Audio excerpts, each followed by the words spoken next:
오늘 설교의 제목은 그리스도인의 비포와 애프터. 여러분, 우리가 예수님 믿기 전에 어떻게 지냈는지, 그리고 지금은 우리가 어떤 상태인지, 그리고 앞으로는 무엇을 향해 살아가야 할 것인지 알 수 있다는 것은 굉장한 복이다라고 생각합니다. 우리가 이전의 우리 각자가 어떤 모습인지를 알지 못한다면 과거를 모르는 자는 얼마나 과거에 하나님이 우리가 어떤 상태에서 우리를 구원해 주셨는지 그 은혜와 하나님께 대한 감사가 덜하지 않을까 생각합니다. 오늘 본문의 말씀을 통해 특별히 11절부터 18절까지 우리의 이전과 그리고 지금 구원받은 이후에 어떻게 우리의 삶이 변화되어졌고, 그리고 19절 이후부터 그러므로 우리가 이제 어떻게 살아가야 하는지, 교회가 무엇인지 분명히 깨닫고 하나님께 감사드리며 현재의 삶에서 예수님이 오시는 그날까지 우리 구원받은 성도들을 교회로 삼아 주신 것에 대해서 감사하면서 삶의 목적을 분명히 알고 주님을 섬겨나가는 우리 모두가 되기를 바랍니다. 우리 라이안 선교사님에게 통역을 누가 해주면 좋겠는데, 지난 주일날 오후에도 제가 동시 통역을 해줄까 하다가 좀 힘들 것 같아서 못 해줬는데, 지금도 혼자 앉아 있는 모습 보니까 제가 좀 안타깝습니다. 누가 통역이라도 해주면 좋겠는데, 아무튼 오늘 말씀을 통해서 우리 각자가 구원받기 이전에는 어떤 모습이었는지, 그리고 구원받고 나니까 우리를 하나님이 어떻게 축복해 주셨는지 살펴볼 수 있는 복된 시간이 되기를 바랍니다. 자, 그러면 구원받기 이전은 우리가 어떤 모습인지 5가지를 함께 생각해 보겠습니다. 몇 가지라고요? 5가지. 11절부터 18절까지 우리가 어떤 모습인지, 자, 11절 첫째 문장, 그러므로 기억하라만 읽어보겠습니다. 시작. 그러므로 기억하라. 자, 무엇을 기억하라고 하나님께서 바울을 통해 우리에게 당부하시고 권고하십니까? 우리가 어떻게 살아왔었는지, 우리의 본 모습이 어떠했었는지 알아야 내가 그런 모습으로 살았구나, 잊지 않고 기억하며 나같이 부족하고 허물 많았던 나를 살리셨구나, 이것을 생각하면 생각할수록 하나님께 감사하고 내가 받은 구원이 얼마나 귀한 것인지 더 하나님께 감사를 드리게 된다라는 것입니다. 제가 오늘 설교 가운데 2장 1절을 또 한번 읽어드리겠지만은요, 지난번에 저희들이 2장 1절 우리가 살펴보지 않았습니까? 1절부터 10절까지. 자, 1절에 보면 그분께서 범법과 죄들 가운데서 죽었던 너희를 살리셨도다 그랬습니다. 여러분, 우리가 죽었었습니다. 그래서 이제 11절에서 그러므로 기억하라. 죽었던 너 자신을 기억하고 하나님의 은혜를 잊지 말라라는 측면에서 하나님은 바울 사도를 통해서 에베소 교회 성도들을 가르쳐주고 상기시켜주고 있습니다. 제가 다시 한번 강조해 드리고 싶은 것은요, 이 유대인들은 얼마나 자존심이 강한 사람들이고 교만한 민족이었는지 이방인들을 아주 우습게 생각하는, 근데 여러분, 이 에베소 교회 성도들은 대부분이 이방인 그리스도인들이었습니다. 그러니까 유대인 신자들이 아니라 이방인 신자들. 여러분, 신자라는 말을 오해하지 않으시기 바랍니다. 제가 말하는 신자란 단순하게 영어로 believer, 구원받은 사람을 의미합니다. 물론 불교 신자도 있지만, 자, 이 에베소 교회는 대부분의 구원받은 성도들이 이방인 신자들, 이방인 가운데 구원받은 사람들로 구성된 교회였기 때문에 바울 사도는 그러므로 기억하라. 너희가 이전에 어떤 사람이었는지. 자, 이제 11절 중간에 보시면 너희는 지나간 때에 육체로는 이방인이요 그랬습니다. 여러분, 육체로는 이방인이요 손으로 육체에 행하는 할례를 받아 할례자라 불리던 자에 의해 무할례자들이라 불리던 자들이라 그랬습니다. 자, 그러면 11절에 잘 보시면 이 에베소 교회 성도들의 사회적인 신분이 무엇인지 이방인들이다라고 이야기하고 있고, 이 이방인들이었기 때문에 할례 받지 않은 사람들이었습니다.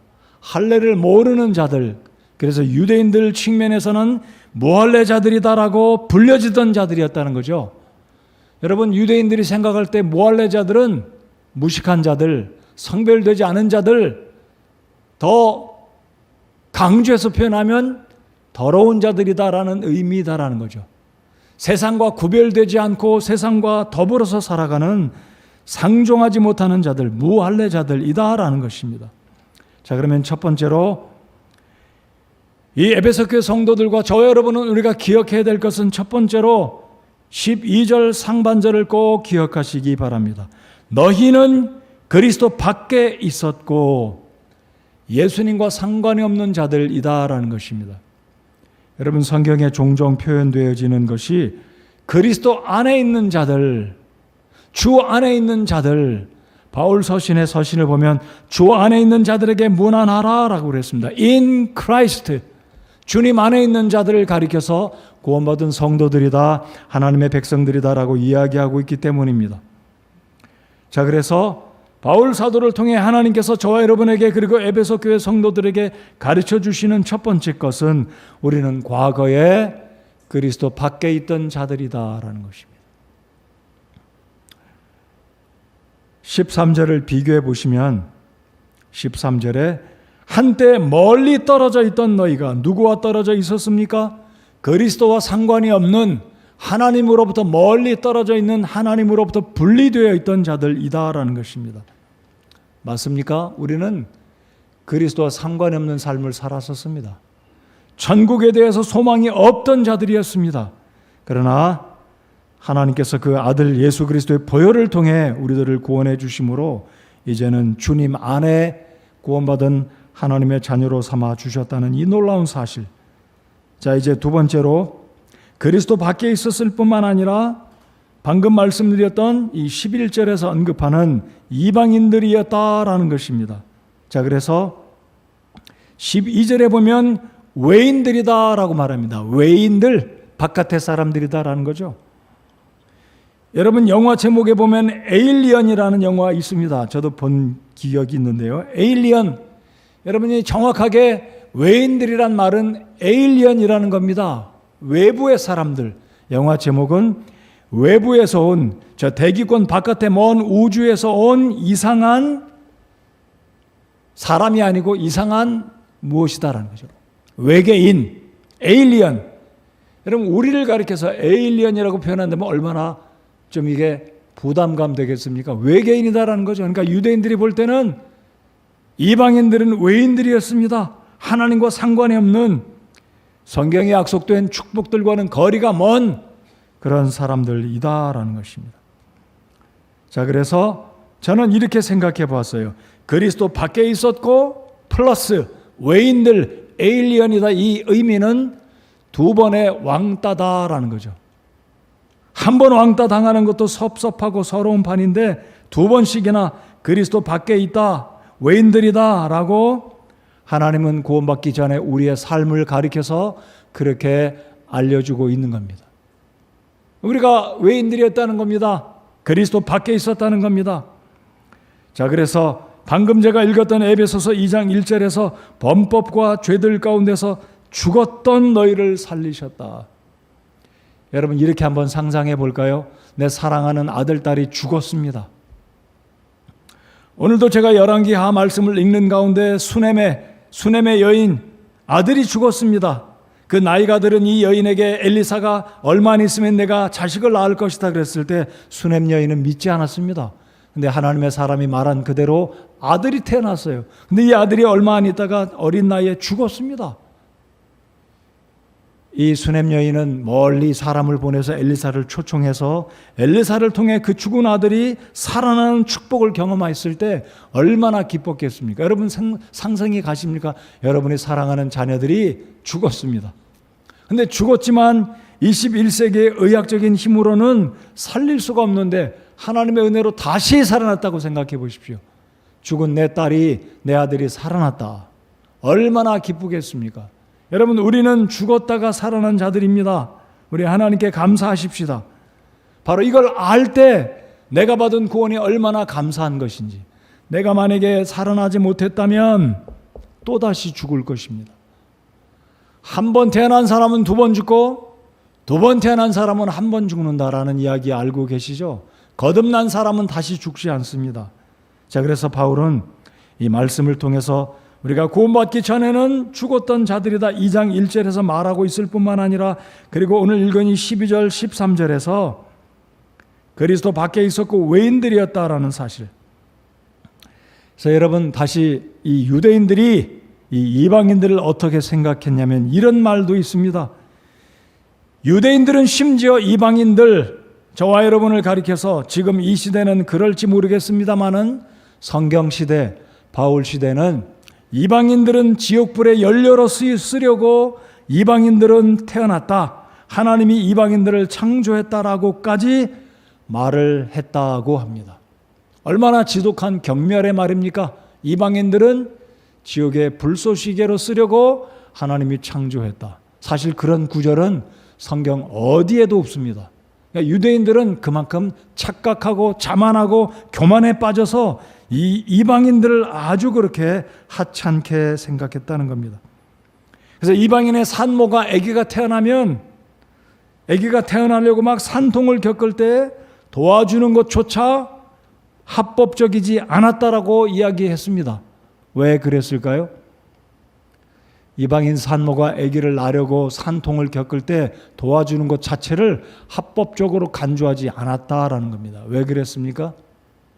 왜냐하면 이방 여인이 아기를 순산하면 또 하나 개처럼 지저분한 이 이방인이 태어나는 것을 원치 않았기 때문에 유대인들은 그렇게까지 생각했다는 거예요. 여러분, 예수님이 복음서에 보면 도로와 시돈을 방문했을 때 수로보니게 여인이 예수님께 와서 도움을 요청하지 않습니까? 빵 부스럭이라도 간구했을 때 예수님이 표현한 것을 빌면 예수님조차도 이방인들을 생각하는 그 당시에 그 개념을 정확하게 표현하셨는데 개들이다라고 표현하고 계십니다. 자, 우리 예수님은 그 여인을 유대인들처럼 똑같은 생각으로 유대인들을 개라고 생각하시지는 않았지만 그 여인에 과연 믿음이 있는지 없는지 시험해 보시려고 당시 유대인들이 생각하는 그 표현으로 개들에게 보냄받지 않았다라고 이야기하셨습니다. 자, 그 정도로 우리는 유대인들 앞에 대화의 가치도 없는 사람들로 여겨졌던, 근데 우리가 얼마나 감사합니까? 이 시대 지금 유대인들은 그런지 모르겠어요. 여전히 유대인들은 아마 그런 생각을 하고 있는 지독한 교만한 유대인들이 오늘 이 시대에도 있으리라고 생각합니다. 자, 그럼 세 번째로 우리가 구원받기 전에는 어떠한 사람이었는지 기억해야 할 것입니다. 자, 12절 하반절을 보시겠습니다. 자, 우리가 외인들이었다고 말씀하시면서 약속의 언약들에서 분리된 낯선 자다라고 말합니다. 낯선 자. 여러분, 우리 가운데 낯선 자가 오면 여러분은 우리의 마음이 어떤가요? 경계하잖아요. 저 사람 왜 왔을까? 저 사람 누가 초청했을까? 낯선 자였다라는 거예요. 자, 그러면 여기서 낯선 자라는 의미를 이제 세 번째로 제가 표현해 드리고 싶은 것은 약속의 언약들과는 우리가 분리된 자였다라는 것입니다. 낯선 자였습니다. 이게 바울 사도가 하나님께서 우리에게 보여주시는, 우리가 과거에 그랬다라는 거예요. 우리가 하나님 앞에, 하나님의 교회 앞에, 유대인들 앞에 구원받기 전에는 하나님의 약속과는 상관이 없는 분리된 자들이었다라는 겁니다. 여러분, 지지난주에 제가 이 에베소서의 말씀을 배울 때 우리는 하늘의 상속 유업을 받을 자다, 영광스러운 하나님의 상속 유업을 받을 자다라는 말씀을 2주 전에 나누었습니다. 자, 그러므로 여러분 기억하시기 바랍니다. 분리된 낯선 자였다는 겁니다. 여러분, 분리됐다는 것은 유사한 표현으로 유대인과 이방인 사이에는 함께 있을 수 없는, 거기엔 굉장한 담이 있어서 적대감이 존재했었다라는 겁니다. 개역 성경은 그렇게 표현합니다. 여기 흠정역에는 뭐라고 이야기합니까? 중간 분리 벽이라고 말합니다. 자, 14절을 다 같이 한번 읽어보실까요? 14절. 자, 시작.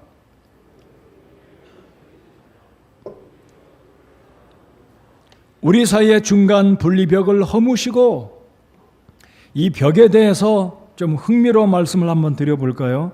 이 벽은 눈으로 보이는 벽이었다라고 말씀드릴 수 있습니다.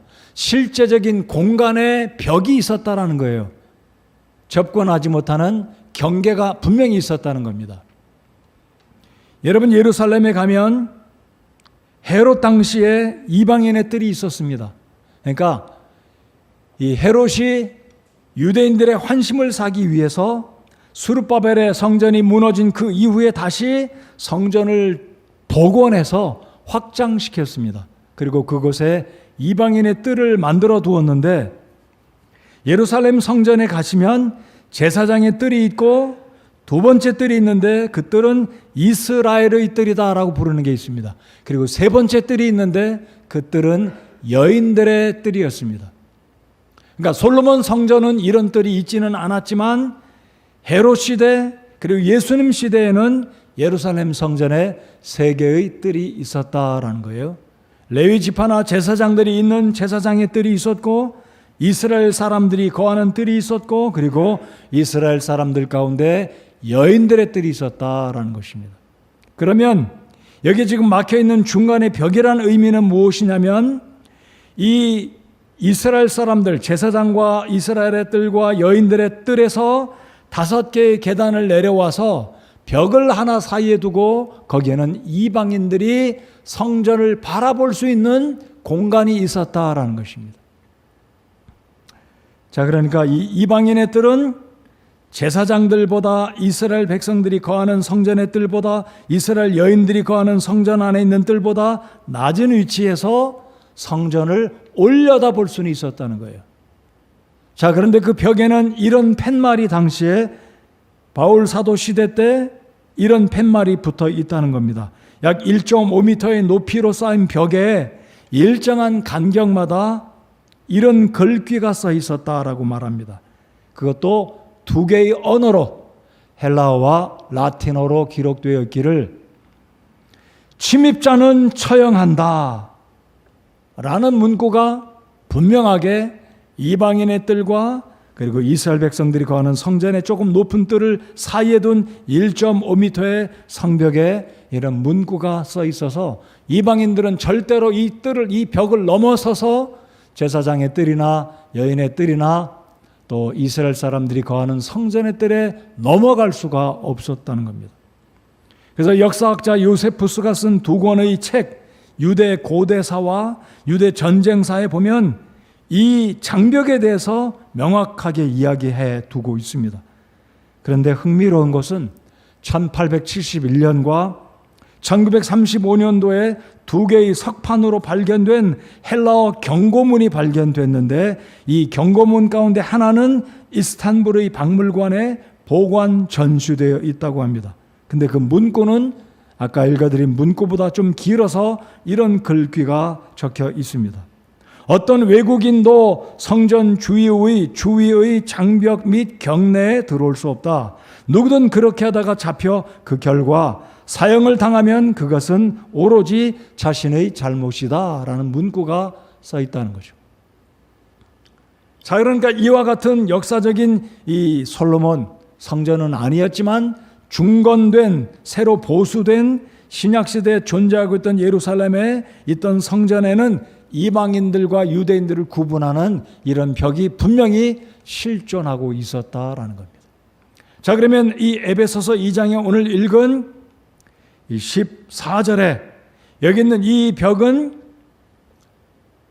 예루살렘 성전에 있는 벽을 의미하는 것이기도 하지만, 이제 눈에 보이지 않는 종교적인 어떤 구분, 민족적인 구분, 사회적인 구분의 벽을 우리 주님께서 허물어 주시고, 에베소 교회에 있는 성도들은 이방인 신자였지만 여러분들 두려워하지 마십시오. 그리스도께서 유대인들과 여러분 사이에, 정확하게 말씀드리면 유대 그리스도인들과 이방인 그리스도인들은 하나가 되었으니 그 막힌 담은 이제는 사라졌다라는 것을 바울 사도를 통해서 하나님께서 에베소 교회 성도들에게 일러주고 있다는 사실입니다. 뿐만 아니라 이 말씀을 읽고 있는 우리 여러분들에게도 오늘 만약에 우리 교회에 유대인 그리스도인이 있다면 유대인 그리스도인들이라고 해서 이방인 그리스도인들보다 하나님 앞에 더 높은 신분이 아니라 동일하다는 것을 오늘 에베소서 2장은 우리에게 가르쳐주고 있다는 것입니다. 얼마나 감사합니까? 우리가 주님 안에서 유대인들이나 이방인 그리스도인들이나 구원받은 사람은 동일한 하나가 되었다. 한 몸이 되었다. 자, 이제 네 번째로 11절로 다시 올라가면, 아까 제가 11절을 읽으면서 말씀을 드리지 않았습니까? 우리가 구원받기 전에는 유대인들로부터 우리는 무엇이라 불리던 자들이라고요? 무할례 자들이다. 할례와 상관없이 사는 사람들이다.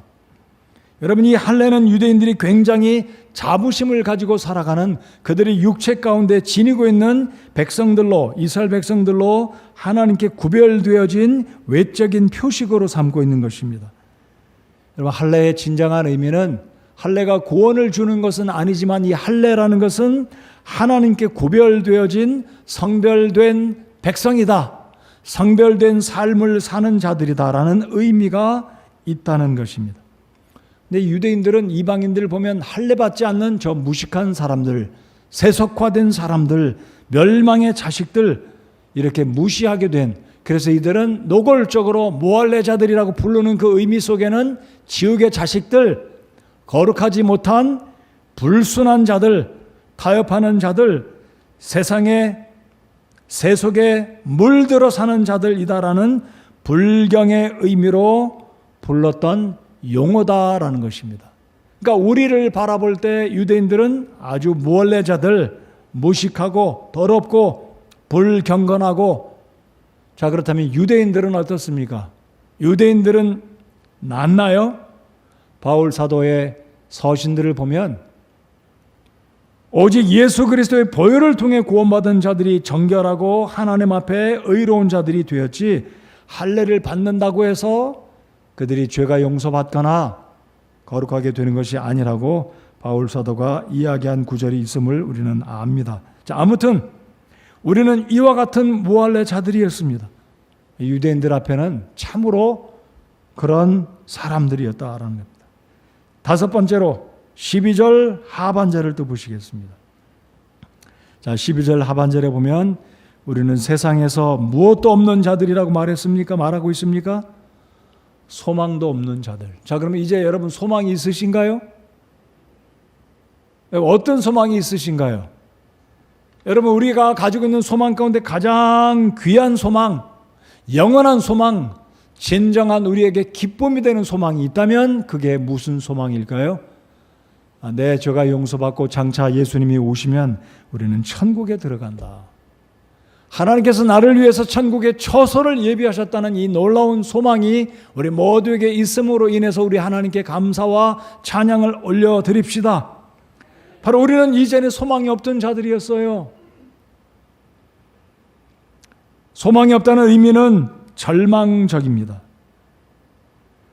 여러분, 우리가 이 구원받은 것 정말로 뒤돌아보면서, 야, 우리는 하나님 밖에 있던, 그리스도 밖에 있던, 그리스도와 멀리 떨어져 있던, 소망도 없고 하나님 밖에 있었으며 언약으로부터는 이 하나님이 성경의 신약과 구약의 이 놀라운 약속으로부터는 상관도 없는 자들이었고 낯선 이방인들, 하나님께서 이와 같은 우리들을 구원해 주시고 하나님의 자녀 삼아 주시고, 오늘 설교의 결론에 가서 말씀드리겠지만 정말로 놀라운 축복을 우리에게 주신 것을 우리는 두고 기억하며 회상하고 감사를 드려야 된다라는 사실입니다. 얼마나 감사한 것인지, 여러분 정말로 감사하면서 살아가는, 과거를 돌아보고 아마 여러분 가운데 구원받고 난 이후에 말 그대로 드라마틱한 체인지를 이룬, 드라마틱한 트랜지션을 이룬 분도 있을 겁니다. 예를 들면 술, 담배 쩔어서 살았던 분들이, 도박에 쩔어서 살았던 분들이 예수님 믿고 나니까 정말로 변화돼서 내가 언제 그랬나 싶을 정도로, 저 같은 사람은 사실 중3 때 구원받았는데 그 전이나 그 이후나 제가 이렇게 술이나 도박이나 담배나 그렇게 하질 않았거든요. 어렸으니까. 네, 어떤 분들은 정말 예수님 믿기 전에는 정말로 못되게 살고 악하게 살다가 구원받고 나니까 어떻게 그렇게 변화가 왔는지 본인 스스로가 내가 진짜 구원받기를 잘했다. 내가 구원받은 것은 생각하면 기적이 아닐 수가 없다라고 생각되는 분이 있을 거예요. 혹시 그런 분이 계신지 모르겠어요. 아무튼 여러분, 우리가 구원받은 것 정말로 생각하면 뒤를 돌아보면 이 5가지 이외에도 더 많은 것들이 성경적으로 우리가 구원받기 전에 어떤 모습이다라고 말씀을 드릴 수 있겠지만 정말로 감사하는 우리가 되어야 할 것입니다. 여러분 정말 감사하십니까? 나 같은 사람 구원해 주신 거 정말로 뒤를 돌아보면 내가 구원받지 않았다면 내가 지금 어디 가서 무엇을 하고 있을까? 제가 방금 말씀드렸지만 저는 구원받기 전과 그 이후에 이렇게 특별하게 변하는 큰 이런 드라마틱한 체인지는 없지만은 제가 자주 그렇게 생각합니다. 내가 예수님을 믿지 않고 구원받지 않았다면 나 같은 사람은 무엇을 하고 있었고 지금 어떤 모습으로 살아가고 있었을까 생각을 하면 더 좋은 측면으로 생각하기는 쉽지 않고요.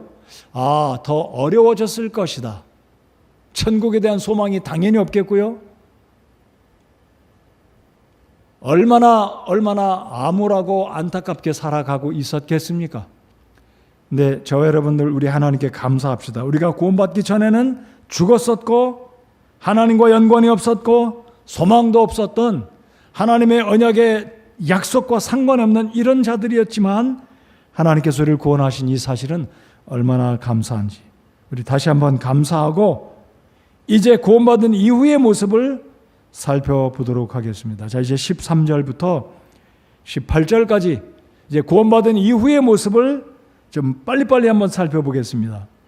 자, 13절 예수 안에 있는 자가 되었다라고 말합니다. 13절 다 같이 읽겠습니다. 시작.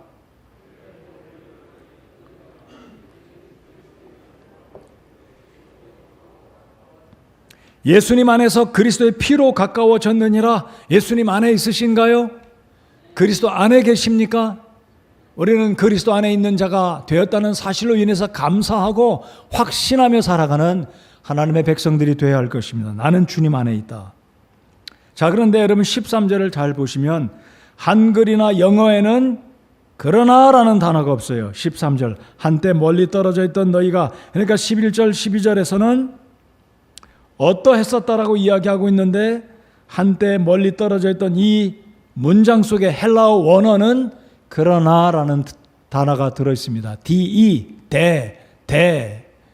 그러나, 그러니까 변화가 온 거죠. 이전에는 이러이러했었는데 그러나 이제는 한때 멀리 떨어졌던 너희가 이제는 그리스도 예수님 안에서 그리스도의 피로 가까워졌느니라. 자, 16절을 함께 읽어보겠습니다. 시작. 또 십자가로 그 원수 되게 하는 것을 죽이사 친히 십자가로 이 둘을 한 몸으로 하나님과 화해하게 하려 하심이라. 자, 제가 십자가로 화해를 이루었다는 이 말씀을 함께 읽었고요. 그리고 13절 그리스도의 피로 가까워졌다, 이 구절을 읽은 이유가 있습니다. 여러분, 우리의 구원은 뭐니 해도 예수님의 보혈을 통해서 구원받게 되는 줄을 믿고 하나님을 찬양합니다. 예수님의 보혈이 아니면, 그리스도의 십자가가 아니면, 자 16절에 친히 십자가로 이 돌을 한 몸으로 하나님과 화해하게 하려 하심이라. 여러분, 우리가 구원받게 된 것은 뭐니 해도 이 세상 천지의 그 무엇도 아닌 오직 예수 그리스도의 보혈로 구원받게 되었다는 사실로 인해서 하나님께 감사와 찬양과 영광을 올려드립니다. 그래서 이 13절 한때 멀리 떨어졌던 우리가 예수님의 피를 통해, 그래서 헬라어 단어로 뭐라고 이야기하고 있냐면요, 하이마티 투 크리스투라고 이야기합니다. 그리스도를 우리가 의지해서 예수님의 피로, 예수님의 보혈을 통해서 우리가 주님 안에 구원받은 주의 자녀들이 되었다라는 것입니다. 여러분, 그렇게 구원받으셨습니까? 예수님의 보혈로 구원받으셨습니까? 바로 이것이 에베소서 2장 8절에 너희가 믿음을 통해 은혜로 구원받았나니, 예수 그리스도의 보혈이 우리를, 하나님과 멀리 떨어졌던 우리들을, 그리스도 밖에 있던 우리들을 주님 안으로 하나님의 자녀로 삼아 주셨다는 것입니다. 자, 두 번째로 이제 구원받고 난 이후에 우리가 어떻게 바뀌어졌습니까? 14절에 보시면 아까도 읽은 9절이죠. 그분께서 둘을 하나로 만드사. 여기서 말씀하는 둘은 유대인과 이방인들이 예수 그리스도를 통해 유대인들도 그리스도를 통해 구원받고요. 이방인들도 그리스도를 통해 구원받는다는 것입니다. 여러분 기억하십시오. 유대인들이라고 해서 혈통으로 민족적으로 유대인이라고 해서 저절로 구원받는 게 아닙니다. 유대인들 또한 그리스도의 보혈을 통해야지만 구원받고 이방인들일지라도 그리스도의 보혈을 통해서 구원받는 것입니다. 그래서 유대인이나 이방인들이나 유대인이나 외인들이나 구분이 없어졌다라고 말하는 것입니다. 여러분 우리나라에 복음이 처음 들어왔던 초창기 무렵에 세미올 무어라는 선교사가 있는데 한국 발음으로는 모삼률이라고 합니다. 이 모삼률 선교사님이 한국에 들어와서 복음을 전하면서 구원받고 나니까 이 에베소서 있는 이 2장의 말씀을 기억하면서 예배당 안에 양반도 백정도 다 들어와서 예배하도록 허락을 했다는 거예요. 옛날에는 이런 일이 있을 수가 없죠. 감히 어찌 백정이 양반들 모임에 갈 수 있겠습니까?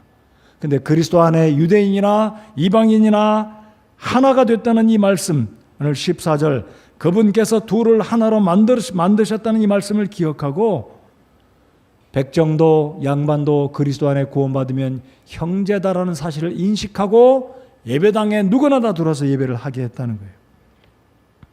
여러분 미국의 몰몬교회 이단 아닙니까? 근데 한때 이 미국의 몰몬교회에서는 흑인들은 몰몬교회 예배당 안에 들어갈 수 없게 했다고 합니다.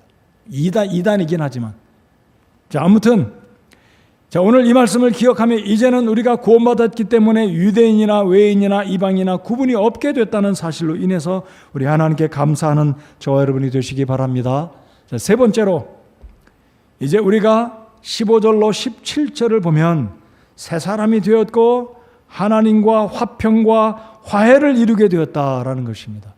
수직적으로는 하나님과 화평을 누리고 수평적으로는 유대인과 이방인과 그리스도 안에 있는 사람이나 그리스도 밖에 있는 사람이나 이제는 구원받은 자들이 하나님의 십자가의 사랑을 통해서 하나를 이루라는 이 은혜가 이제 시작되었다는 의미로 15절 17절에서 말씀하고 있습니다. 여러분 하나님을 떠나 주님과 원수되었던 저와 여러분이 하나님과 화해하게 되었고 화평하게 된 것 하나님의 은혜입니다. 네 번째로 19절을 보시겠습니다. 그러므로 이제 너희는 더 이상 낯선 자와 외국인이 아니요 오직 성도들과 더불어 동료 시민이요 이제 유대인 그리스도인이나 이방인 그리스도인이나 모두가 다 민족적으로 구분 없이 그리스도 안에서는 천국에 속한 그리스도 왕국의 동료 시민이다라는 것입니다. 여러분 시민이란 말은 무엇입니까? 민족성을 의미합니다.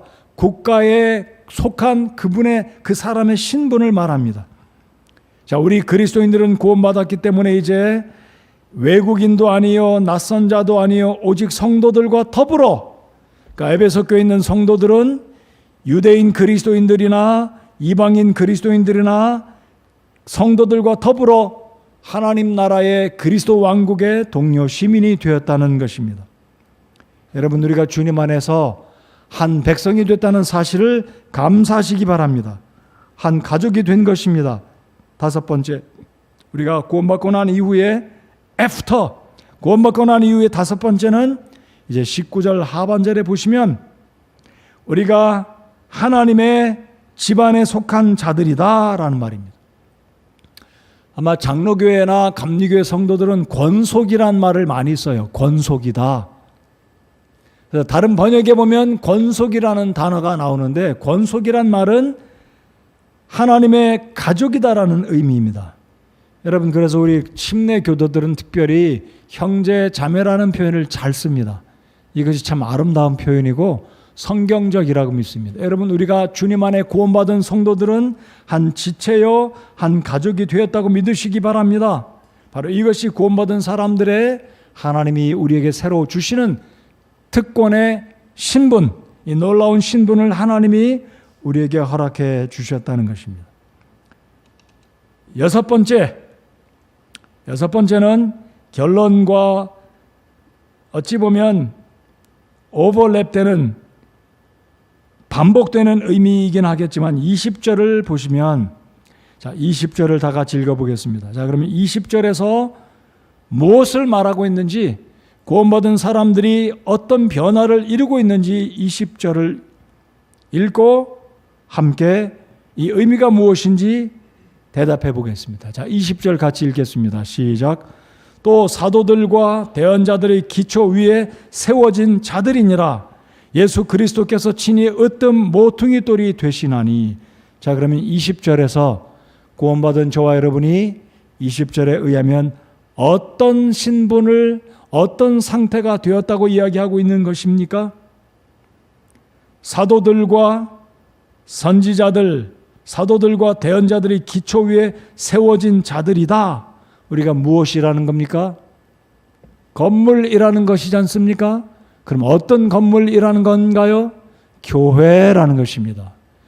여러분, 저와 여러분이 지금 교회입니다. 믿으십니까? 구원받고 난 이후에 우리는 교회가 되었다는 겁니다. 자, 그러니까 새로운 개념으로 바울 사도는 19절에서 외국인도 아니요 성도들과 더불어 동료 시민이요 하나님의 집안에 속한 자들이며 일반적인 표현을 쓰고 있다가 20절에 가서는 교회라는 의미를 문자적으로 두 글자 표현하고 있지는 않지만 사도들과 대언자들이 기초 위에 세워진 자들, 그리고 예수 그리스도께서 친히 우리들을 연결해 주는 어떤 모퉁이 돌이 되었다고 하는 말씀을 보면 우리는 구원받고 난 이후에 교회가 되었다는 겁니다. 여러분이 교회라는 거예요. 우리가 교회라는 겁니다. 자, 그럼 이제 결론을 살펴보겠습니다. 자, 우리가 구원받기 전에는 어떠했었고 구원받은 이후에 어떠하다면, 자, 19절을 보시겠습니다. 19절은 어떤 단어로 시작합니까? 그러므로. 자, 그러므로 우리가 구원받기 전에는 이러했고 구원받은 이후에는 이러하다면, 이제 우리는 특별히 21절, 22절에서 교회된 저와 여러분이 어떻게 살아야 하는지, 교회된 우리가 어떤 목표와 목적을 두고 살아야 하는지 하나님은 에베소서 2장 21절, 22절을 통해 우리를 도전하고 교훈하고 계시는 것을 잘 간파하고 이해하고 주님의 교회를 귀하게 섬기는 저와 여러분이 되기를 바랍니다. 여러분, 에베소에는 고대 7대 불가사의 중에 하나가 있었다고 말씀을 드렸습니다. 에베소 강의 첫날 제가 말씀드렸습니다. 에베소에는 세계 7대 불가사의 중에 하나인 무엇이 있었다고 말씀드렸나요? 사도행전에 바울 사도가 에베소 지역에서 복음을 전할 때 에베소에 있는 은장색들이 많은 이 실버 스미스라든지 돈 버는 이 세속적인 사람들이 바울이 복음을 전할 때 그들의 기업, 그들의 생업에 영향을 끼치니까 이들이 힘을 모아 바울을 공격하고 쫓아냈는데 이들이 외친 소리가 있었습니다. 크도다 무엇이요? 아데미요. 자, 기억하십시오. 에베소에는 불신자들이 섬기고 우상을 숭배했던 아데미 신전이 있었습니다. 그리고 유대인들에게는 예루살렘에 유대인들의 성전이 있었습니다. 자, 그렇다면 바울이 이제 강조하는 것은 교회라는 거예요. 교회. 구원받은 성도는 유대인들에게는 예루살렘 성전이 있다면 불신자들, 이 에베소 지역의 이방인들이 섬겼던 그들에게는 아데미 신전이 있다면 여러분들에게는 무엇이 있다고 지금 강조한다고요? 교회가 있다는 것을 바울 사도는 에베소 교회 성도들에게 알려주고 있는 것입니다. 너희들은 사도들과 대언자들 기초 위에 세워졌다. 얼마나 놀라운 축복입니까? 여러분, 사도들과 선지자들, 대언자들이 기초 위에 하나님의 교회가 우뚝 섰습니다. 그리고 그 교회는 모퉁이 돌 되시는 으뜸 모퉁이 돌, 칩 코너스톤, 일반적인 코너스톤이 아니라 으뜸 모퉁이 돌이에요. 여러분, 건물마다 모퉁이가 많이 있지 않습니까? 그런데 칩 코너스톤은 하나입니다. 머릿돌, 우리 예수 그리스도를 중심으로 유대인 그리스도인들이나 이방인 그리스도인들이 연결이 돼서 21절 다 같이 읽겠습니다. 시작.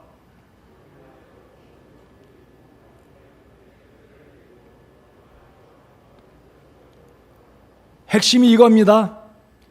에베소에는 아담의 신전이 있고 예루살렘은 유대인의 성전이 있다면 에베소 성도들아, 너희들은 사도들과 선지자들, 대언자들이 터 위에 세워진 교회다. 그 교회는 예수 그리스도를 중심으로 함께 뼈대를 이루어 거룩한 전으로 자라가고, 여러분 21절을 교회라고 제가 말씀드렸고, 또 다른 측면에서 말씀드린다면 홀리 템플, 성전을 이야기하고 있습니다. 자, 정신 차리시고 들으십시오. 그러므로 교회는 혼자서 성장할 수 없습니다. 교회는 함께 성장하는 곳입니다. 아멘 합시다. 교회는 잘난 척하는 장소가 아닙니다. 내가 학벌이 좋고 직장이 좋고 내가 사회에서 놀라운 지위와 신분을 가지고 있는데 교회에 오면 다 똑같아야 돼요. 다 같은 몸입니다. 다 지체입니다. 잘 들으십시오. 교회 와가지고 자기 자랑하지 마십시오. 자기 학벌, 그걸 근거로 공부 많이 못했다고 해서 그 사람 앞에 젠체하고 가르치려고 하지 말고 섬기는 자가 될 때 교회가 성장하는 것을 기억하시기 바랍니다. 바로 오늘 주님께서 말씀하시기를 너희는 모퉁이 돌 되신 주님을 더불어서 건물마다 함께 뼈대를 이루어 조원해서 한 거룩한 전으로 자라가고 그랬습니다. 하나의 전입니다. 그래서 교회는 유대인이나 무할례자나 이방인이나 구분이 있어서는 안 된다는 측면을 프랙티컬하게 오늘 말씀을 드린다면 배운 자나 못 배운 자나 구분이 있어서는 안 됩니다. 많이 있는 자나 가난한 자나 구분이 있어서는 안 되는 곳이 하나님의 교회가 되어야 합니다. 믿으십니까? 이 핵심 포인트를 오늘 잘 기억하고 우리는 예수님을 중심으로 함께 이어져서 뼈대를 이루어 주 안에서 함께 세워나가는 22절, 그분 안에서 너희도 성령을 통해 하나님의 처소로 함께 세워져 있느니라. 남들이 나의 잘하는 것, 유능한 것 알아주는 것은 괜찮아요. 막을 수는 없잖아요. 그러나 나 스스로 자랑하고 사람들 앞에서 교만하고 사람들을 우습게 생각하는 이 유대인들이 이전에 뭐라고 말했다고요? 저 무할례자들, 저 개같은 자들, 더러운 자들, 이렇게 말했던 자들이 유대인들이다라는 거예요. 근데 바울이 오늘 강조하고 있는 것은 주님 안에서 우리가 다 하나다, 구분이 없다라는 것을 본문에서 우리 하나님께서 바울을 통해 에베소 교회 성도들에게, 그리고 오늘 이 시대 저와 여러분에게 가르쳐주고 계시고 주님과 더불어서 교회가 세워져야 한다는 것을 강조하고 있습니다. 그래서 꼭 기억하시기 바랍니다. 그분 안에서 22절 다시 다 같이 보실까요? 22절, 그분 안에서 너희도 성령을 통해 하나님의 처소로 함께 세워져 있느니라. 구원받으심에 감사하시기 바랍니다. 그래서 이 귀한 교회, 나 같은 사람을 구원하시고 주님의 몸으로 삼아주시고 나 같은 사람이 무엇이길래 예수님의 몸으로 연결되어서 자라가게 하시는가, 굉장한 축복입니다. 어찌 나 같은 사람이 어찌 주님의 몸이 될 수 있는가? 나 같은 사람이 어찌 주님 나의 머리가 될 수 있는가? 여러분, 유대인들은 제가 다시 강조합니다. 저 더러운 무할례자들, 이렇게 아주 무시했던 자들인데 우리 예수님은 저와 여러분을 신보로 삼아주셨을 뿐만 아니라 연결지어서 친히 오셔가지고 한 몸으로 만들어 주셨다는 겁니다. 얼마나 감사합니까? 감사하신가요? 그래서 나 같은 사람을 주님이 몸으로 삼아주셨다면 저분도 주님의 몸이에요. 또 저분도 주님의 몸입니다. 우습게 생각하지 마시고 깔보지 마시고 그 사람 앞에서 교만하지 말고 내 학벌 이야기하지 말고 있는 채 하지 말고 겸손하게 사랑하고 함께 연결되어져서 자라가고, 어떻게 자라가라고요? 21절 다 같이 주 안에서부터 읽어보겠습니다. 21절 시작. 주 안에서 한 거룩한 전으로 자라가고. 여러분, 실족당하는데 어떻게 자라겠어요? 그 심령이 나 때문에 실족당하는데 자라겠습니까? 예, 기억하시기 바랍니다. 내가 어떠했는지 기억하면 감사할 수밖에 없어요. 나 같은 사람을 구원하시고 주님의 몸 삼아 주시고 나의 머리가 되어 주시고 저분의 머리가 되어 주신 주님의 은혜를 감사하며 귀한 교회를 세워나가는 우리 성서 침례교회 모든 성도님들, 저와 여러분 모두가 되시기 바랍니다. 방금 읽은 구절 우리 한 번 더 읽겠습니다. 그분 안에서 시작. 그분 안에서 모든 건물이 꼭 맞게 함께 뼈대를 이루어 주 안에서 한 거룩한 전으로 자라가고, 함께 그렇게 하시기 바랍니다. 이 시간 다 같이 고개 숙여 기도해 보시겠습니다.